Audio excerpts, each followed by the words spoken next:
reeds, and I thought this would just be a good thing to pass on. I have a baggies that I put them in.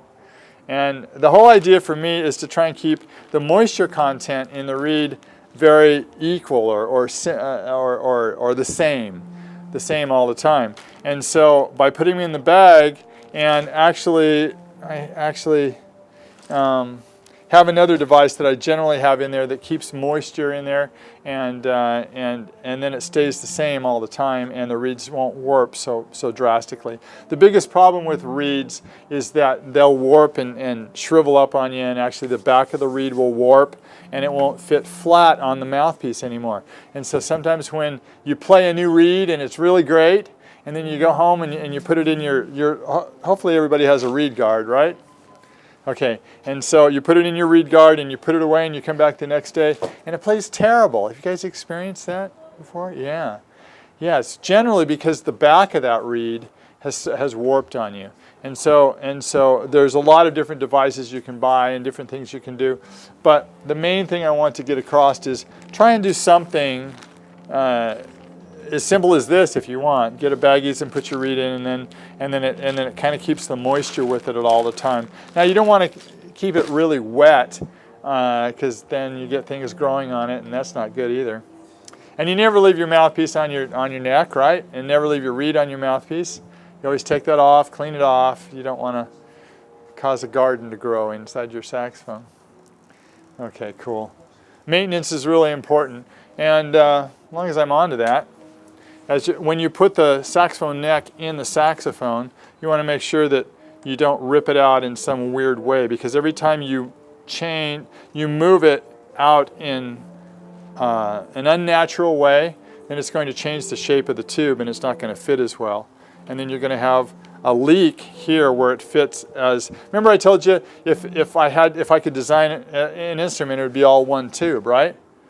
Well, the whole idea is we want to try and make this one tube here, and if we pull it out really fast and just because we've got to get to a class or something, then we're going to change the shape of that tube and it's not going to resonate as well. You're going to lose some of the resonance from one tube to the next. Does that make sense? And you want to have a swab, right? Swab to clean out your instruments. Okay, great. Yeah? Your guys' semi-pros have big bells? No, that would be the Scepter. And the Scepter has the traditional size bell, and then it only comes in the black with gold keys and black with silver keys and lacquer. Yeah, like that. And that's an excellent instrument too, really great. The instrument that you have there, again, we go through and we do all of the acoustical adjustments on that instrument, make sure that it plays to its optimum, and built with the same good materials, that brass that we import. So, fun. Could you guys hear the difference between the fat neck and the traditional neck? You could hear the difference, yes? Fat neck felt a little more airy. A little more airy. Okay. All right. All right. Let's try that again, just for fun. Let's go back and forth, and you know it's the craziest thing because the tube is the same. We just moved the octave pip to the bottom, and we finished them about the same. So let's take a look here.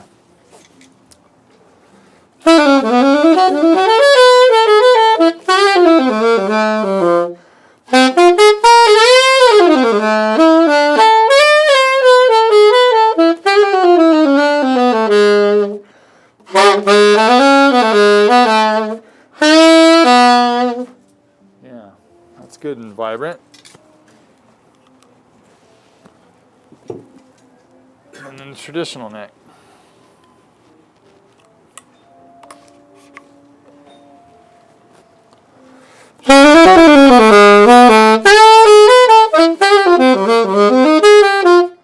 Different, right?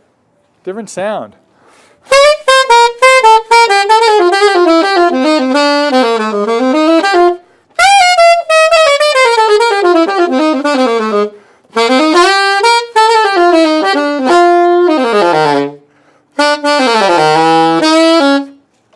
Yeah, like that.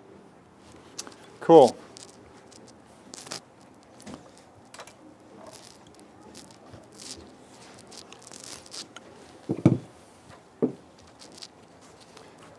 Ta-da! Yeah? Maybe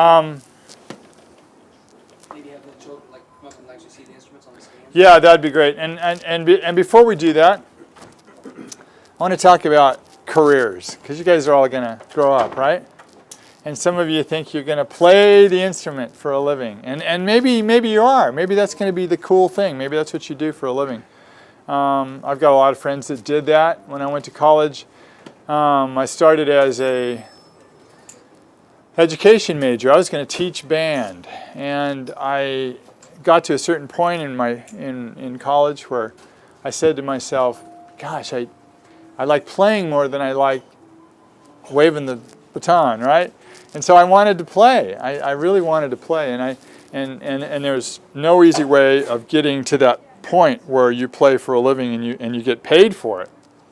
And so I practiced and actually practiced 8 hours a day. My last year in college, I was doing I actually graduated, and then I stayed one more year, and I practiced 8 hours a day. So when you guys have to practice a half hour, think about 8 hours. It's a lot of time. And the reason is I wanted to be, I had this goal of playing with whomever and being able to play anything possible that was put in front of me. So I would practice and practice, and being a woodwind doubler like I was, I would practice maybe flute, and I'd play and I'd play and I'd play and I'd play, and I'd stick that down and I'd pick up my clarinet and I'd play and I'd play and I'd play and I'd play, and I'd get to where I could switch from one end of the instrument to the other quickly and have a great sound immediately. And that was something I had to practice. The flute's really hard because of the sound, and so I would do a lot of long tones. I would play a lot of long tones in the day. Lots of. In fact, I kind of got bored with it, but I would work on my sound and work on my sound. I think about 15-20 minutes of my flute practice was all long tones, getting that sound, getting to produce that good sound. And I would practice, and I wanted to play. And another thing that was really important, I don't know what you guys do in your practice, but it's really easy to get in a rut, if you will, and just to start playing similar things that you've played before. That's fun, right? Maybe you know this tune and you want to play that. But the best practice, I think, is where you work on new stuff all the time. And you work on stuff that's hard. And that's hard to do sometimes because it's more fun just to play the fun tune, isn't it? And then to do a lot of sight reading. And I got to where I would sight read, just book after book, and I got to where I would play through all the literature I had, all the saxophone literature, all the clarinet literature, and then I would go to my friends and I'd borrow their books, and it didn't matter whether it was violin or piano or whatever. I would just sight read new stuff every day so that I could sit down in a job and immediately be able to nail it, immediately be able to play. I remember, and that's really the way it is when you go into a recording session. Is you have to be proficient enough to where you can sight read and play it perfect.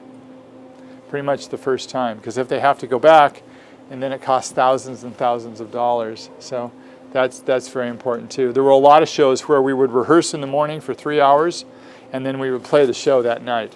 And so sometimes you wouldn't even be able to play through the music until you were actually playing on the show. So sight reading is very important. Knowing all your scales, you've heard all this, right? Knowing all your scales, having good embouchure, good breast support, sitting up straight, all those things, it's absolutely true. So, great. It's great being here. Thanks for coming and sharing this time with me. And why don't you come up and see some of the instruments?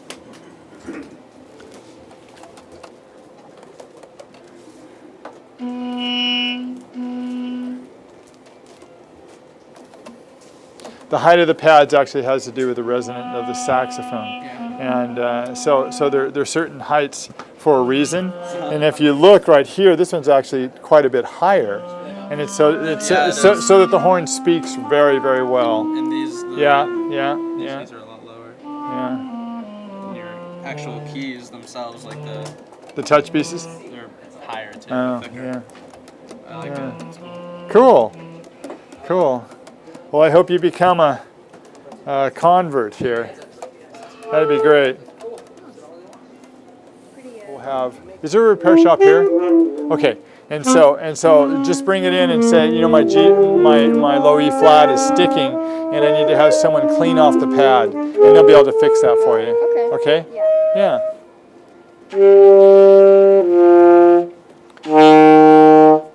Yeah, there you go. Plays low notes much better.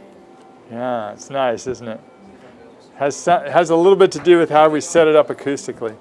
I wish you'd have brought your mouthpiece. I'd love to hear you. Yeah. I'll definitely have to come back. All right. I've played older Cannonballs. Oh, When yeah. I was in 8th grade. Oh yeah. It was not as good. No, it's not So I even didn't- not even the same instrument. Yeah.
There you go.